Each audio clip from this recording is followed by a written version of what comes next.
Hello, everyone. Hi everyone. I know this is quite an interesting look.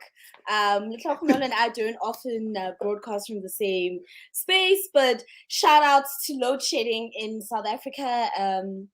I've had to drive to Little Nola's house in order for us to have power. And I mean, also shout out to living on different grids. Like, imagine we all were out of power. We'd have missed this wonderful opportunity just together. I mean, I will say that I've been excited since I found out that we're going to have this conversation for a number of reasons. But this is going to be so amazing. But I'm going to allow Alma the opportunity to introduce our guest today, who I'm sure needs no introduction. But we're just going to do that. Sure. Thank you so much. I have the extreme honor of introducing our guest today. Your short biography. This is an amazing biography, so I will just condense it slightly, but I want you to know that you are in the most excellent and esteemed company. Featured on the cover of Time magazine as the next generation leader for their debut memoir, Dear Senthuran, Akwaeke Emezi is an artist and writer based in liminal spaces. Their art practice is located in the metaphysics of Black Spirit and uses video, performance, writing, and sculpture to create rituals, processing their embodiment as a non-human entity and Ogbanje, a deity's child. They are represented by Jacqueline Kaur at the Wiley Agency for Books and by Chris Lupo at Verve Talents and Literary Agency for Film and TV. A National Book Foundation 5 under 35 honoree, Emezi was born in Umahua and raised in Aba, Nigeria. They were named one of the new Hollywood God writers by Vanity Fair, and their romance debut, You Made a Fool of Death with Your Beauty, a moment for this title. You Made a Fool of Death with Your Beauty is forthcoming from Atria Books in 2022, with the screenwriter selling to Amazon Studios in a 7-figure deal with Emezi as executive producer. Their debut poetry collection, Content Warning, Everything, is also forthcoming from Copper Canyon Press in 2022. And their sophomore YA novel, Bitter, will be published in February 2022 by Knopf Books. And I had the esteemed pleasure to welcome Akwaeke Emezi to the Cheeky Native. Hey. Thank you for having me. I mean, there's a lot that's happening and that's going to happen. How do you feel about sort of, occupying the space that you're occupying now, where, you have Pet, which is doing extremely well, and now you're going to have Bitter, but you're also moving across a number of genres. And it's been absolutely fantastic. How has that been for you to be able to move between genres? It's been tiring. Like I'm exhausted all the time. But I really like moving across genres because I get to do something different with the books. I get to, work with different tones, write for different audiences. I think if I was just staying in one genre, I would have gotten bored. Also because then I would have to have spaced out my books a bit more. So writing in different genres allowed me to kind of publish a bit faster than the industry normally allows. Speaking of publishing fast, I want to speak about the literary outputs. It is absolutely brilliant, and there is mention made of it in the book, particularly as it relates to a spell. And I'm curious about the relationship between putting in the work as the actual manifestation. I think that particularly in like modern day, there's the love of like manifesting and but there's a strange relationship with the work, and you make reference to the work as the manifestation, as a spell, and I'm completely intrigued by that. Yeah, I think there's the parts of executing the work that people are not so excited about. A lot of it is sacrifice, for example, which I talk about in the book. This idea that, if you manifest something, then it's just supposed to kind of like show up is not actually how prayer works. I think part of what I try to talk about in the book is costs and the things that you have to give up in order to get the things that you want. And one of my siblings I write to in the book, and Daramola, says often, showing up is 100% of the work, and you have to show up for the work. And it was something I learned when I was writing Freshwater, was that there were going to have to be there wasn't really a demarcation between my work and my life. It was like, oh, in order to make this work, I was going to have to change how I lived my life. And that's when the sacrifice started, because in order to write Freshwater, I was living in Brooklyn at the time, and I had like a community, I had like a circle of friends, all that, and I had to walk away from it. Like I had to leave Brooklyn, I had to move to upstate New York, in where the winter is just terrible, where I was just surrounded by way too many white people, and and I was really depressed, and it was like being, as as an immigrant here, it was like I had taken so long to find a city that felt like home, and to kind of build that feeling of home. And then understanding that in order to write Freshwater, because of the kind of spiritual book it was, and the sacrifices that were being asked of me, it was like, well, you have to give that up. You have to give up the home you've created. You have to give up this community. You have to go into what was essentially a wilderness and make this work there. And that was when I think I started to really understand that, oh, I could have made easier work. I could have written more conventional literary fiction. It would have been much easier, quite honestly. It would have been very boring, but it would have been much easier. And it wouldn't have cost as much. It wouldn't have been as difficult to write. It wouldn't have asked as much of my own life as it did. But then Freshwater wouldn't have existed. So there's scales in all of it. There's weights and balances, and it's continued to be like that. It's weird with the spell, because you get what you want, but then you also have to keep sacrificing, and the costs become, you'll think, oh, this is the hardest sacrifice I've ever had to make. And then later God will be like, actually, why don't you sacrifice something else? Well, how about this thing? And you're just like, are you serious? Like, like really?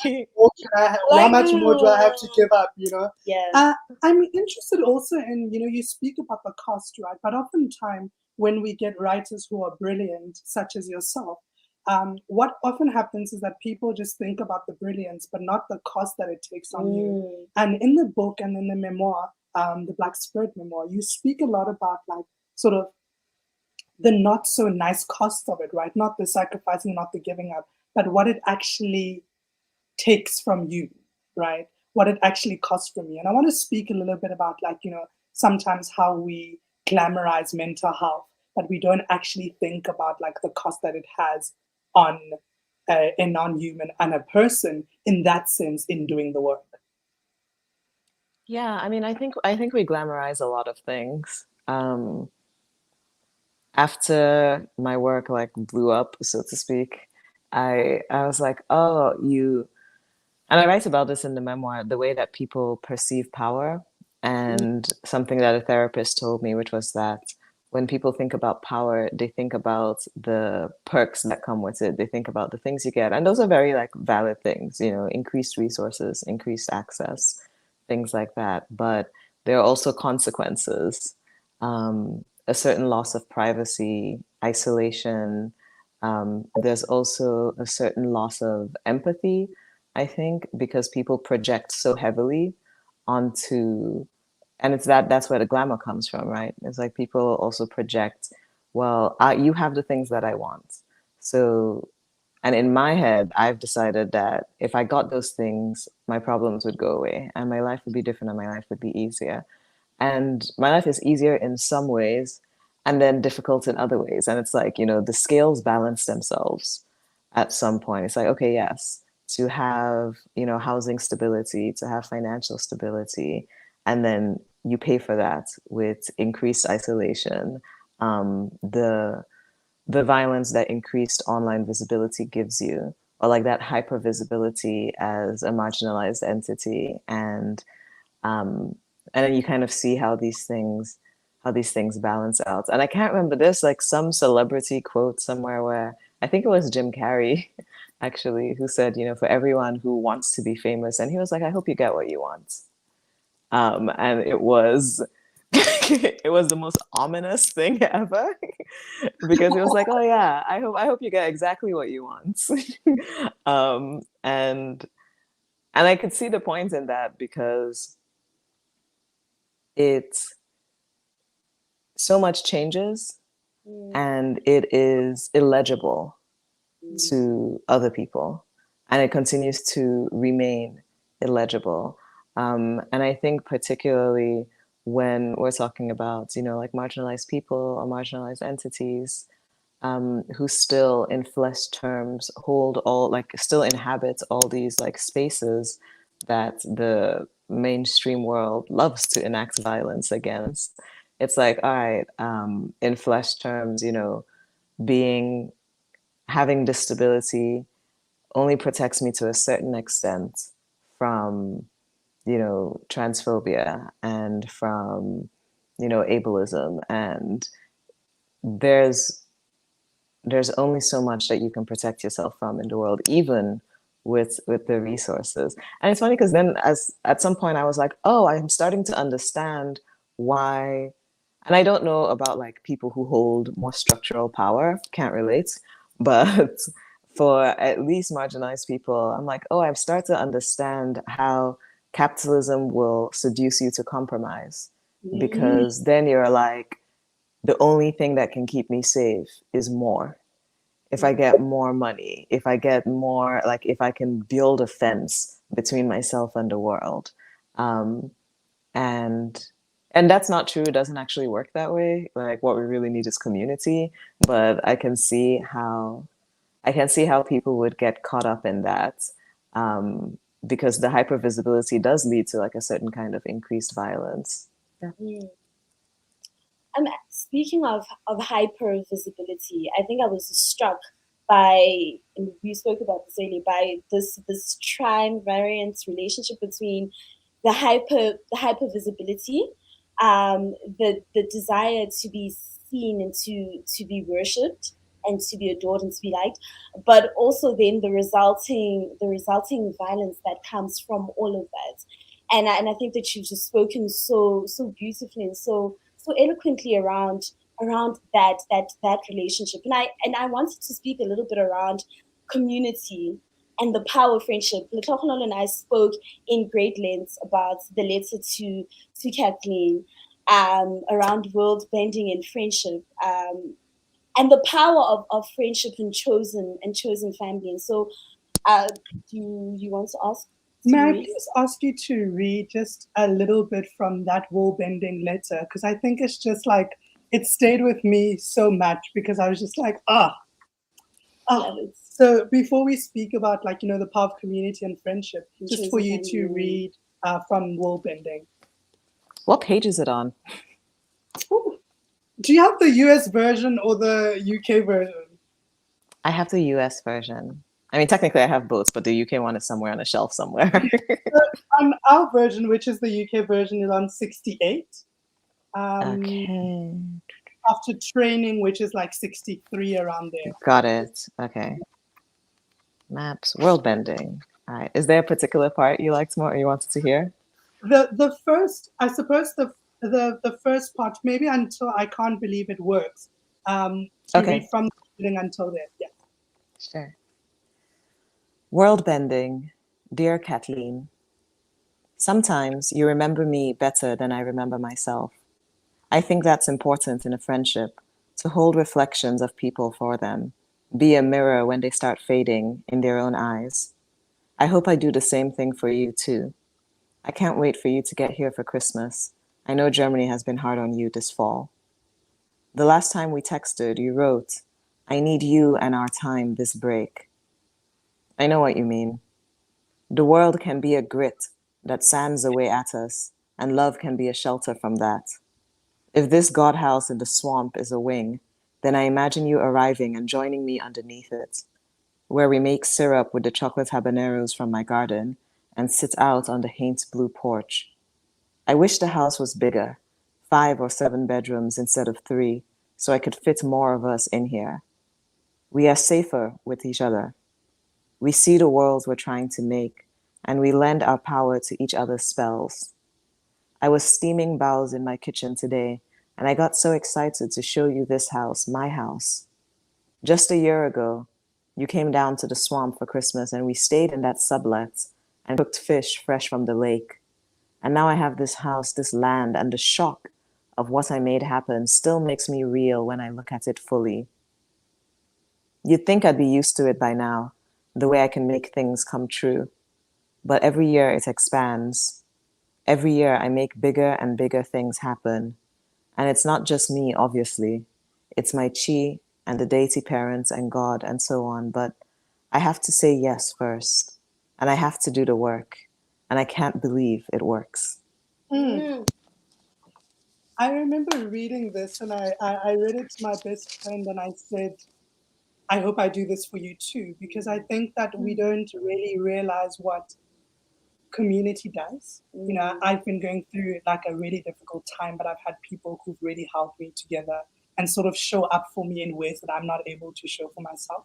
And I wanted to speak a little bit about that, right? Speak about, you know, sort of as a non-human living in a human world, how community has become important to you, where you don't have to explain yourself, you know, sort of where you are carving out spaces in your friendships where you feel safe, and how important chosen family is for that, and what friendship really means to you. Because, you know, we encounter letters that you write to Anne and to Caitlin, and you just think about like how important it has been to have this chosen family on this journey. And I wanted to speak about like the importance of, I suppose, world bending, because there's a part in the book where you say, you know, as we world bend, I'd still choose you. And I want to speak about that, right? This idea of how important and what importance chosen family means. I think the choice part is really an important part, because for so many of us, we're taught that we don't have a choice about the people that we keep around us. It's like you're supposed to put your blood family first, and that's it. And you're never supposed to trust anyone outside of them more than them, no matter what they do to you. You're supposed to be loyal to them. You're supposed to be loyal to your parents, even if your parents are violent to you, even if your parents unsee you. You're supposed to stay there. And I think the choice then becomes important when you realize that given the availability of like resources, quite honestly, but under the right conditions, you can walk away from whatever is not safe for you, even if that means your family. And I think that is also a sacrifice. You know, it's also a cost for a lot of people. I think there's this idea that if you're living as a free spirit, and you're doing what you want and you're expressing yourself how you want, and you've burnt your relationship with your family at an altar to get that, people think that it doesn't hurt anymore, that you just don't care. Like if you're estranged from your parents, that you just don't care anymore, and that you don't have feelings about it. And I'm like, well, no, because if the sacrifice didn't hurt, it wouldn't be a sacrifice. It wouldn't be a loss if there wasn't grief accompanying it. So that choice in itself is a cost that you pay, where it's like, I understand what I will lose and I understand what I will get out of it, which is, safety, at least for me, in chosen family. It's like choosing people that, whose values align with mine, whose idea of community align with mine. One of the things that was important to me in like carving out a new world was this small things, to be able to live in a home where I'm just like, no one has ever raised their voice here and no one ever will. Like, it's not an option, and anyone who does will never come back inside here. And for so much of my life, everybody was like, oh, you have such hard lines. Everything is so black and white for you. You know, you draw your lines are too hard. Your boundaries are too hard. Like you're not flexible. You don't allow other people to make mistakes and this and that. And it's not true actually, but but what I've realized, and there's no judgment here, is that for a lot of people, we compromise to keep community. You know, Mm, we swallow certain violences because it's better than being alone. And everyone has to make whatever choices, you know, sits well with their spirits, to say, well, instead of not having a mother, I will I will like ignore the fact that my mother doesn't see me, or that my mother is homophobic or transphobic, as long as we don't talk about it. You know, there are all these concessions we make. And that's understandable, because if you truly had zero flexibility, we would probably be isolated and alone. No mm, one is perfect in that sense. But I think I spent so long being kind of shamed for the choices that I made. And then at some point, I stopped and I looked back and I was like, out of all the choices, especially around what people were in my life, what community I'd chosen, what family I'd chosen, I have never, ever regretted removing anyone. I've never looked back and said, oh, I wish this person was back in my life. I wish I could fix it. I'm always happier without them. And not to say that I don't miss them once in a while, but if it got to the point where I was like, this person does not feel safe anymore, then they don't feel safe. And and I think I used to, you know, second guess myself a lot and say, well, maybe I'm the problem. You know, maybe if I did this or if I did that, maybe I'm wrong in my assessment of this thing. And that also, I was talking to a friend about it yesterday. It comes with being a student who was really good at passing tests. And then you kind of start seeing life as a test. And you're like, I need to get the right answer all the time. And then I had to ask myself, I was like, and what if you get the wrong answer? Like, if you were wrong about someone and you know, removed them from your life, or you chose not to be in community with them anymore, and you were wrong about whatever reasons, as long as you're okay afterwards, does it really matter? mhm, Like, it's not by force. And I think I realized later that the people who had a difficult time with my boundaries was because they were scared, and they understood that the flexibility they had with other people in their lives, where it was like, oh, you can be casually violent to each other and you both will forgive each other, that it didn't exist with me. You couldn't be mm, casually violent with me and I would like look it over. And I was like, oh, you're afraid of consequences. And it's fair to want relationships or chosen family or community where, you know, there's a certain kind of grace, but it's not compatible for everyone. And to me, honestly, it was an extrapolation of the ways in which we're conditioned to endure violence from people mm, who love us or who mm, care about us. We're conditioned to say, well, oh, because this person cared about me, because this came from their own trauma, because it came for this and that, then I can overlook the violence. And there are all these ways in which we then, like, again, swallow that violence and we internalize it and we let it live in us. Um, and when I stopped doing that, and I was like, no, I don't want to take it in. I want it to go away. And the person who brought it to go away with it, you know, it's, again, a sacrifice, you know, the cost. It's like, oh, your circle becomes smaller.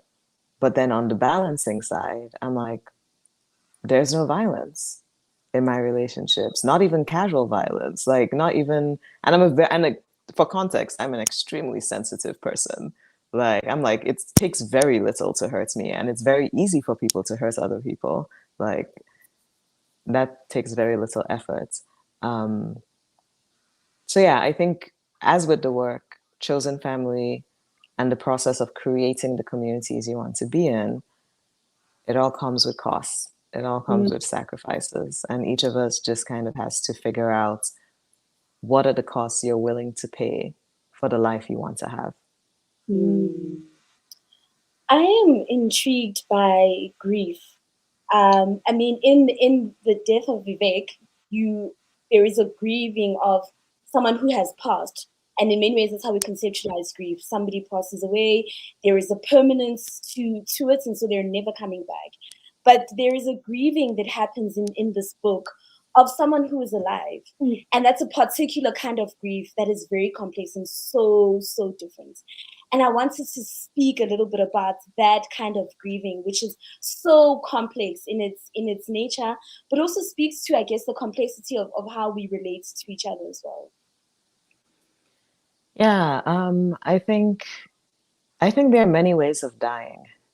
In the book I talk about how I was studying Rumi at some point, and he was talking about, dying before death and dying in this world. And I think grief is that a form of that dying. When I was touring for Vivek, I realized that most people, when it comes to death, and this is related to grief, that most people, there's two ways, I mean, not to make a binary, but at least two ways that people interact with death. One is as a witness. So you survived the death of someone else. And that's what, in Vivek, so much of that is about um, Vivek's mother's grief and his friend's grief, and like the grief of being the witness. And interestingly, I don't relate to death in that way much. Most people, like just moving through the world, when they'll talk about like, oh, you don't have experience with death. And what they really mean is you don't have experience witnessing death. I've like seen this in people I care about who've lost like multiple family members, things like that. And they're like, oh, I know death because I've experienced it. And in writing Vivek, I realized that the way I know death is on the other end of it, which is as a participant.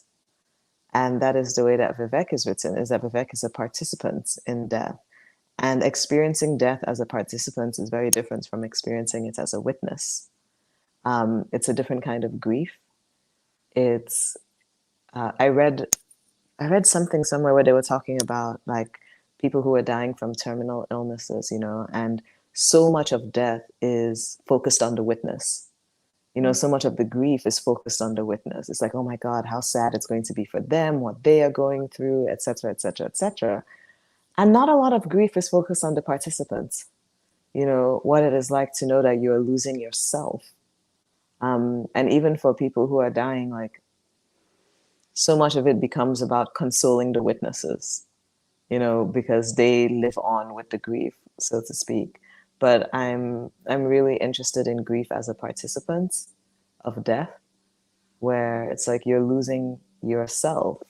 And what does it look like to become selfish in that? To be like, well, I understand that the witnesses are suffering too, but you're not the one dying.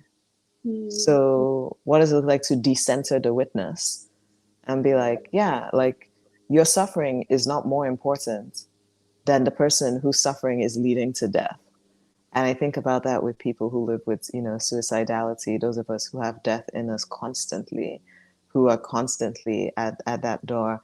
And quite honestly, I think that people are really dismissive of the grief of people who are participating in death. Like if you look at how people treat suicidal people, the only time they take it seriously, like really seriously, is when the person is dead. Then all of a sudden it's like, oh my God, I can't believe they were going through that. Da, da, da, da, da. And when the person is alive and going through it, it's not as important. And when you think about it, it's like in the moment the person dies, the focus shifts to the witnesses. And then everyone is like, oh, now I have time and space for this because I am the center. I am the witness. I am the one who the grief is centered around. But in all that suffering of the person who was actually dying, because people who are suicidal are dying all the time, just continually. The circle just never quite finishes until the actual death happens. But in that moment, people don't care as much because they're not the center, and even when they try to help the person who is dying, they do it by making themselves the center. Think of who you're leaving behind. Think of how many people will hurt. And again, it's that thing of saying, center the witnesses. And I think that does so much damage in making people feel even more invisible, like they don't matter. It's like, oh, your pain doesn't matter. because you're experiencing it. It matters because the witnesses will have to deal with it. Um, and so for me, a lot of processing grief comes from processing it as a participant. So after I wrote the memoir, which I finished last January, like it's really recent. Like I turned it in last January, and then, you know, it went straight into the publishing process. But after that, there's this whole concept of when you lose someone, oh, this person is dead to me. Like, this person is walking around dead to me. And for me, I was like, it doesn't quite feel right. Because I was like, I don't want this person to be dead to me. I want to be dead to them. Like, I was like, I'm dead. You can be alive. That's fine. But I'm dead. So if you see me on the streets, you see me around, you don't. You're just seeing a ghost. Like, you don't get to engage with me. You don't get access to me because I am dead for all intents and purposes. Like, just leave me alone. Do whatever you do, live your life. People are going to do that anyway. But just remove me. It's like the ultimate, like, exclude me from the narrative. It's like, let me be dead to you. And even if it's somebody who wronged me, even if it's somebody who wanted me to be dead, I'm like, wonderful. You got what you wanted. I'm dead. Great. Leave me alone. Go and do whatever you want to do. You won. Props to you, because I would rather have my existence in this space, even if it is a space that is marked so heavily by death and the grief around being like a participant in it. I think a lot about, like, as you speaking about, the notion of grief while we're still here. So death in the physical sense has not happened. And I returned to your letter about impermanence a lot. And when you had the conversation with the therapist and they said all relationships end, and like a truck just felt like it fell on me at that moment, because I was like, impermanence is like, wow, like it was like, it really hit me hard, because um I resonate so deeply with the essay, because I think about, like, I'm sad that you didn't try with me, right? We could have world bended together. I think about that. But then I think about, as you say, like this, the therapist almost said it like it's a life rule that all relationships end. And I wanted to speak a little bit about that, right? About, like, being a God and thinking about, like, impermanence, and thinking about, like, how, as you speak about the concept of time and how people have warped time, that there is no forever. I wanted to speak a little bit about that, because for me, like, it really was like, you're right. All relationships end, right? And it was an uncomfortable truth to come to, because sometimes you don't want these things to end, but it's impermanence. Yeah, it's still something that I have trouble grappling with. It doesn't really make sense to me.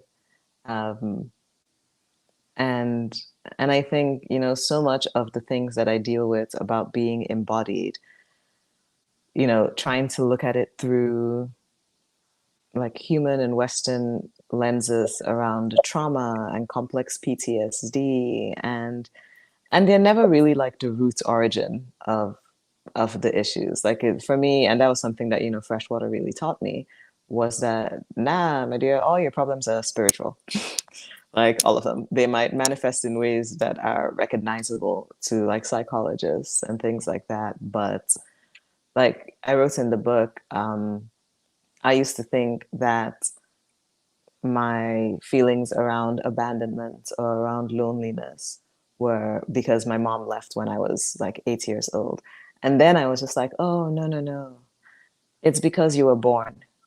Like that was actually like the first moment of being separated.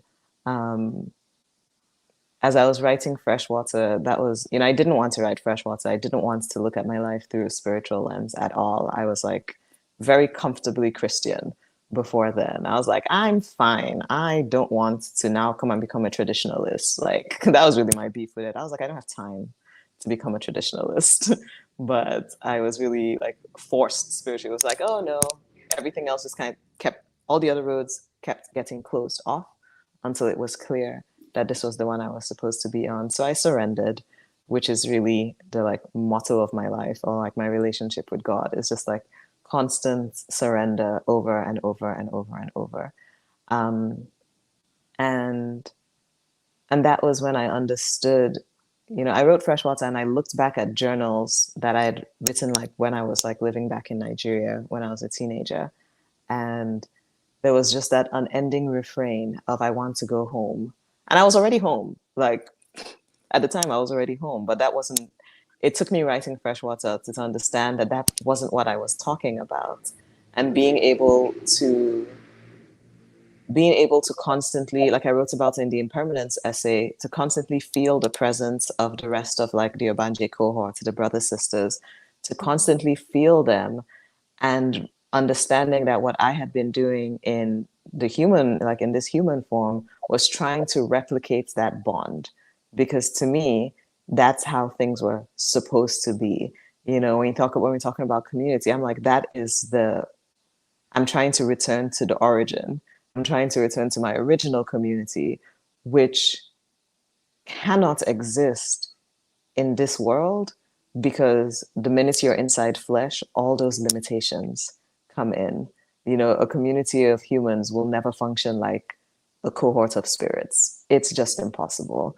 And in the Impermanence essay, that was the moment where I realized that, and it completely devastated me, because I was like, well, this just means suffering. Like, to be separated from my cohort just means that the rest of my life will be suffering until I'm reunited with them. And despite all my attempts to return to them, God won't allow me. You know, like I'm literally not allowed to. And I was just like, bruh, this just seems sadistic. Like, if I'm going to stay here, you know, at least give me some form of community that can alleviate the suffering of being embodied. And I found like some of it in chosen family, but again, nothing in the flesh is comparable to like what it was in the spirit. And sometimes I think it would be easier if I didn't have like sense memories of things that I have no business remembering. If I didn't know what it was supposed to feel like, and the moments where the therapist says, you know, all relationships end, and she was just stating, it was like she was stating a rule of the human world. And I'd been like, well, you know, you can have people that you're with until like your dying day. And she was like, yeah, but death will still end it. It will Oh, still end. And I was like, bruh, like, what am I supposed to do with that? that's how I feel about reading Impermanence, right? So you write here, the note you wrote is still full of hope, but it contains versions of us that are both ghosts now. I cry quietly in the bathroom so Catherine won't hear me. I want to try again with you. I don't know when to stop. I refuse the limits. I refuse the limits with you. I'm only a small god, put here by deities bigger than me. So I have to obey the limits, even as wrong as they feel. I still believe that if you worked with me, we could bend the world into anything we wanted. I wish you believed that too. It's the first step in world bending. I can't believe for both of us, and it makes me so angry and sad that you gave up. It's never too late. That's a human lie of time. There is no late. There is mostly now, because now is also flexible, I find. And when I read that, I was like, you know, you can fight, but you gotta fight with someone who wants to fight, right? Like Yeah, you can try, exactly. but you gotta try with someone who wants to try. And that for me was like, you know, my friends keep telling me this, like it's just like if our friendship ends and you want to fight for it, there's nothing you can do if the other person doesn't want to. And like that all relationships end was like, I don't know what I'm going to do now, because like now there's this deep reality like that I'm feeling in my spirit that actually, yes, all relationships end, but also you have to try with people who want to try. Like, But also the idea that that so many of us have internalized that somebody else's lack of trying is a reflection of you not trying hard enough or you not being worthy of the trying. And so much of that is also this internalization of that, of other people's behavior towards you as a reflection of what you may be, or what you may hold, or what you are worthy of. And I think that's why that essay resonated so deeply with so many of us, is the idea that you have tried, and there has to be a point where you have tried, and it is sufficient. It is enough. And it's the enoughness, right? It's the enoughness that we struggle with, the idea that it is enough. You have tried, it is enough. I mean, I think about this because my therapist once said to me, "What more could you have done?" And in my head, I was like, okay. What do you mean? Like, what do you mean? So, like, I'm really grateful for, I suppose, also the vulnerability with which this memoir is written, because I think, in many ways, there's a part of the memoir where you speak about, how someone was able to use fresh water in this medical conference to create or think about indigenous ways. But I think more importantly that the work lands at different people at different times. Like for me, I felt that I've had this book for a while, but this was the moment in which I was supposed to meet it, because the meeting it right now means I'm able to understand a lot more than what I could have earlier on. So thank you also for that, just for bearing witness in that way. Because I think what you speak about also in this is like, the work is the work, and the work will do what it's supposed to do, and it will always exist. And this is sort of me wanting to give you flowers and saying, I want you to know the work is doing what it's supposed to do, and it's meeting the people and non-people and non-humans that it's supposed to meet. So in many ways, the work is not in vain, that it is doing what it's supposed to do. Thank you so much. That means more than I can tell you. I think one of that thing about, trying and learning not to internalize it, and also understanding. I think for me, one of the hardest things, one of the biggest costs, interestingly, about everything has been just the levels of isolation. When I first started writing, or when I first like entered publishing, a publicist once asked me, they were like, "What do you want? Like, tell me what you want with your books."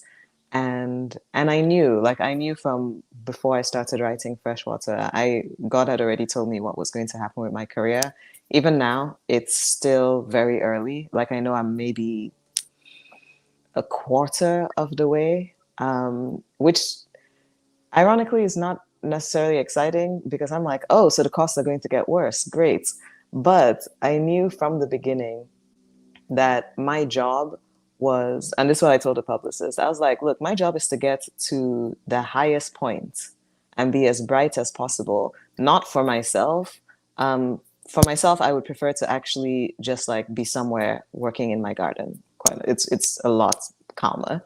But because the stories have a function, and my job is to disseminate the stories and to make sure that the light, the brightness is loud enough to reach everyone it's supposed to reach. Because that's just the most efficient way to disseminate them, is to get to the highest point, be as bright as possible so that you can be found. So it's not for flexing, it's not for showing off. Like all of those can be like nice little ego trips when you need a boost to like counteract the costs, but it's so that people can find you, and not even find me because I'm not really there. It's so that they can find the stories. And for me, I think in my first year was when I realized that I was not going to be able to survive that kind of visibility. And it was such a relief to understand that I didn't actually have to be the one that was at the top of the mountain. My work needed to be on top of the mountain. The light wasn't supposed to come from me, it was coming from the work. And that was such a relief, because it meant that I could pull back. I could stay in my house, I could work on my garden. My job was to get the work to the top of the mountain, is to make sure that the books existed. Like step one, are they published? Are they published the way they're supposed to? Do what I can to like help the rollouts and all of that. But part of the cost, I think, was also understanding that because God was like, oh, you're supposed to do this. I'm going to give you the power to do it. I'm going to give you the power to execute books in this way. I'm going to give you the power to navigate an industry like this. There are things that I should have not been, there are things I've done in my career that should have got me blacklisted a long time ago. Like, quite honestly, people should have just been like, oh, you talk too much. You are going to cause some trouble and we're just going to silence you. And I think we've seen like some of what that looks like this year when powerful people are like, oh, don't like what you're saying. Let's try and crush you. Yeah. And for me, the thing that prevents that from actually happening is that, well, first of all, is that I'm not the one in charge of my career. I'm like, a human can't stop me because none of this was between me and humans in the first place. It was between me and God. So I'm like, I couldn't even stop myself. You know, in the memoir, I write about how my last suicide attempt was while I was on tour in 2019, like during PETS. And when all the transphobic shit happened this year, I was just like, I mean, I am the most powerful entity I know. And if I can't destroy myself because God has forbidden it, then no one else can destroy me. Like, no matter how hard they try, I'm like, this is beyond me. This is beyond you. This is beyond any of us. And then the important thing about the stories, I think, also is that coming from a spirit first perspective, people don't quite have an understanding of what it means when someone says dear God. Like, people think of it in human terms. Like, they think like, oh, Kanye, you know, and they think that, oh, you're saying that you're better than everyone or you're this and that. And I'm like, these are all projections that I actually never said. Um, in an in Igbo culture, the relationship between a deity and the people is a lateral one. So yes, you serve the deity and you make offerings and blah, blah. In return, the deity serves you. And there's this whole belief that the minute a deity stops serving a community, you can destroy the shrine and kind of break up with the deity. And so I think in the West, people really don't have that understanding of a lateral relationship between humans and deities. They think it's hierarchical. They think that when I say that, I'm placing myself at a certain point. And I'm like, no, it's lateral. My job is to serve. I know how I'm supposed to serve because God already told me. So my job is to serve with the stories. I say what I am because it's what I am, and it's what it influences how I have to deal with the world and how I move through things. It influences the isolation I feel, the difficulty I feel in connecting with humans. It even influences, you know, we talk about like complex PTSD, and you can talk about like human traumas, but then I was speaking with Anne Daramola, and Daramola was like, you know, to think about a spirit embodied in flesh is to think about metaphysical PTSD. That is a trauma. To be taken from a spirit form and put into flesh and forced to live with those limitations, that is a trauma. And so for me, I'm like, in order to try and alleviate the suffering in my own life and figure out how to live my own life, I have to think about it from a spirit first perspective, because a Western therapist is never going to be able to help me. Like, they're not going to be able to help me because I'm like, you can't talk to me about the pain it feels of being a spirit in flesh and being constrained to this form while still remembering what I used to be, while still seeing it in dreams, while still feeling it in dreams, like entering a one reality in a dream and then coming back to this one. Like, there are all these things that I'm left to process with very few entities because there's just not, you know, there's not language for it. But all that to say is that, you know, I'm not the only one like me, and there's something in the stories for everyone. And part of the vulnerability, part of the hypervisibility is also a cost that is paid in service. Is to say that I will, you know, flay myself open and I will peel off my skin and I will give you the blood and the flesh underneath, because if that can help us all mitigate a little bit of our suffering, then that was my service and that's worth it.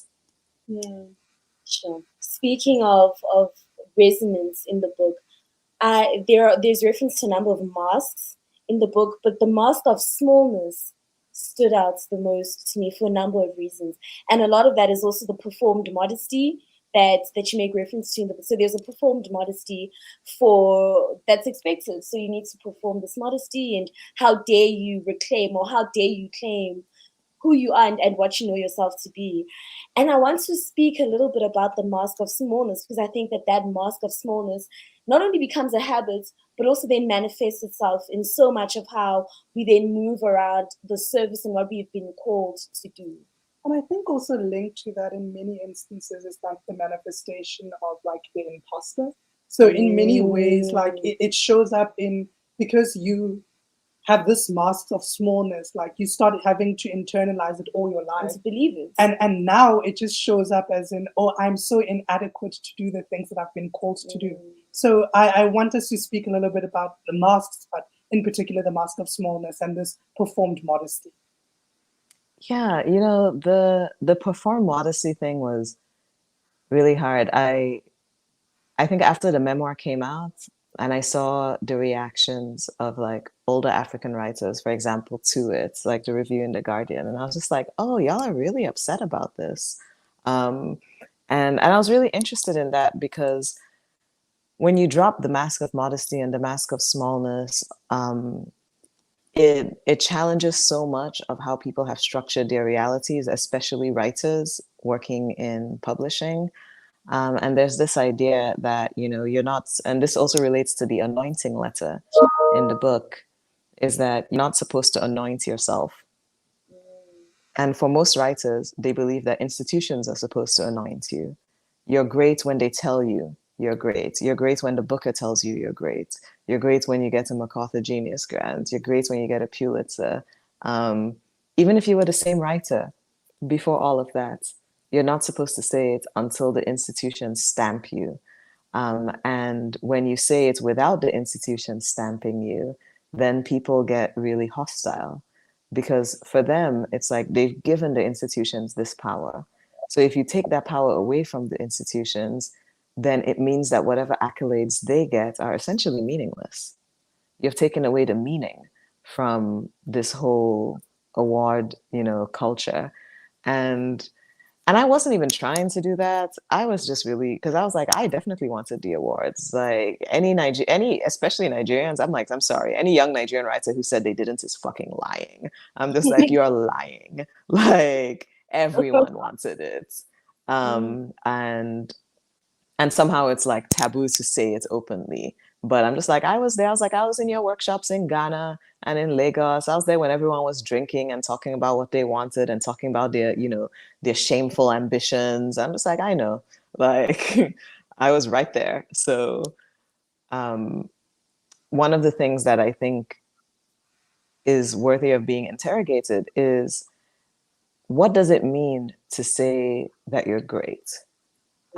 Because for me, I'm like, it can be a fact that doesn't really mean much, because I'm curious as to what people think it means. I'm like, does it mean that I'm worthy in some way that people who don't write like me aren't? No, it doesn't mean that. Doesn't mean that I deserve more resources. Doesn't mean that I think I deserve more resources. You know, do I think I deserve bigger book deals or bigger advances? And I'm like, no, I really don't care about anyone's writing quality. I think all of us should be able to make a living from the work that we love. I don't think it should be tied to, oh, well, you get more money because an institution decided to stamp you. The institutions are not objective. The institutions are biased. The institutions are picking who will uphold their power. The institutions are picking people that won't rock the boat. You know, the panels of people who are making these decisions are people who have their own agendas. And I'm like, when you talk to enough writers who've been on judging panels, you find out the truth. You find out where they're just like, oh, we can't give the award to this person for reasons that have nothing to do with the work. Absolutely nothing to do with the work. And so in that moment, I'm like, so now you follow the chain of effect and you're like, okay, so say you're someone who people don't like for whatever reason, but your work is brilliant, your work is genius, but they don't give you an award, so you don't get the next book deal, so you can't make a living off your work, or even if their work wasn't brilliant. I'm like, all of these are not factors in whether people should be able to make a living. That is a basic human thing. That's a basic right of living, is that everyone should have access to the resources to have the lives that they want to live. It should not be tied to how your work is valued in a capitalist system that is upheld by these institutions. So, in that context, what does it mean to be great? Nothing. Mm. It doesn't matter. I'm just like, I can be a genius, I can be a god. So what? It doesn't mean that I deserve more than anyone else. It doesn't mean that other people shouldn't have housing, shouldn't have a basic income, shouldn't have what I have. Like, you shouldn't have to jump through all these hoops to be able to carve a life for yourself where you can be safe and you can do things that bring you joy and bring you all of that. But when people are reading the memoir and they're seeing that mask of modesty being dropped, they're projecting all their things on top of it. Now they're saying, well, I don't like you because you think you're better than me. Mm. And they think it comes with all these things. And I'm like, it doesn't come with all these things for me, but you don't know that, because quite honestly, I wasn't talking to you in the book. So I didn't have to explain this to you because I was talking to people who already understand my politics. And Yeah. I'm not going to start explaining the politics in the books to people who are already invested in not seeing me due to their own biases, you know? And so I think that there's a lot that's tied into it. It's like you drop the mask of smallness, you start to see how it triggers people, and what it pulls up for people, and how people can be resentful of the fact that, you know, you're not playing by the rules, you're not, you know, treating the institutions the way that you're supposed to treat them. I think especially the older writers who are having to deal with a time where younger writers don't need them, Mm. don't like have social media, have their own platforms. They don't have the same power that they used to have, and it's scary when you lose power in that way, when the playing field actually starts getting leveled, and there are these ways that people punch down to try and reinstate their own power. But you know, we will all be free, God willing. It would be remiss for us, I think, not to speak about wellness as a practice. And I say that because there is an interrogation, I feel, that is done on the culture of hashtag self care, in a bubble bath, and taking photos for Instagram. But there is a real interrogation of wellness as a practice that is done in this memoir. And I wanted to speak a little bit about that because I'm intrigued about what wellness as a practice looks like outside of the lens of hashtag self care, which is often very capitalistic and is informed in many ways not by community. It's informed by what are the ways in which I can care for myself to the exclusion often of my community of people that I hold close to. Um, yeah, you know, I think there's a lot of wellness that's tied into community, and so much of what capitalism tries to tell us wellness is individual, which is like, well, if you buy enough things, you can create wellness for yourself.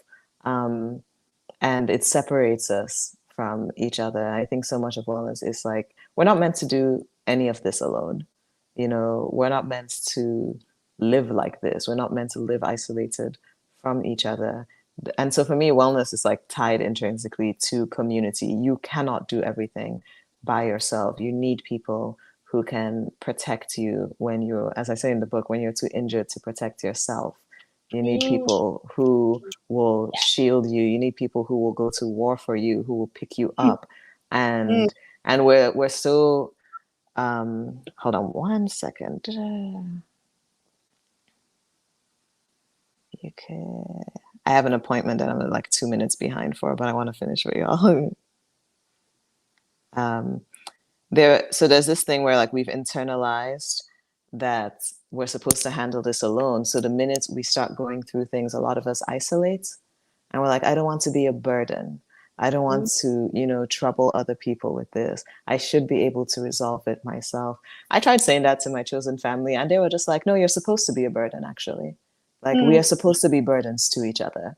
We're supposed to carry the load together. Like, Yeah. it's not supposed to be convenient. And I think a lot of us also don't know how to really receive care, and the vulnerability of knowing that somebody inconvenienced themselves, somebody went through something difficult for you. We don't know how to accept that.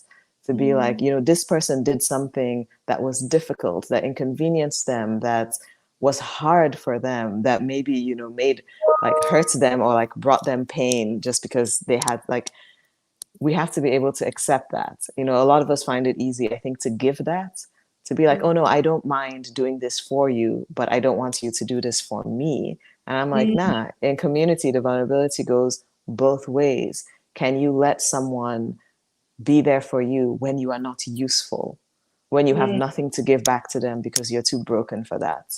Can you still take from them?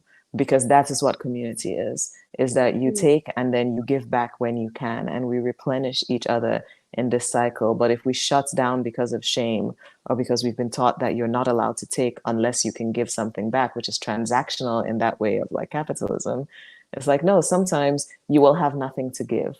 And it doesn't mean that you are not worth receiving. It doesn't mean that other people are not allowed to pour into you, but you have to be willing to let them do that in the first place. What This has been an absolutely wonderful conversation. I think even what you've spoken about community is this idea of what you write in the book and what one of your friends says, we are all we got, right? And I think that's absolutely powerful to think about. Like, we need to take that call seriously about like we're all we got, right? So sometimes when you're injured, let someone do the fighting for you, and receive that. But thank you once again for writing this, because I think like I mean, everyone should go out and grab this book.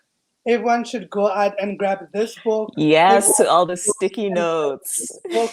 book. And everyone should go and grab Pet, and like, we'll post a collage of all the books that you can go out and grab, because we think like the work is so important and we want to elevate it. But thank you once again for being sharing and holding space with us.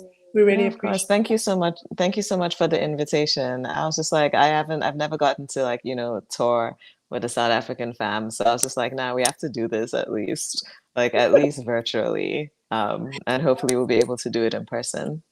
Yes, thank you so Yes. much. And everyone, thank you so much for joining us. We really have felt really blessed and privileged to be in this conversation, and we hope you felt the same way. And we'll see you again next time. So thank you, everyone. Bye-bye. Bye. Bye. Bye.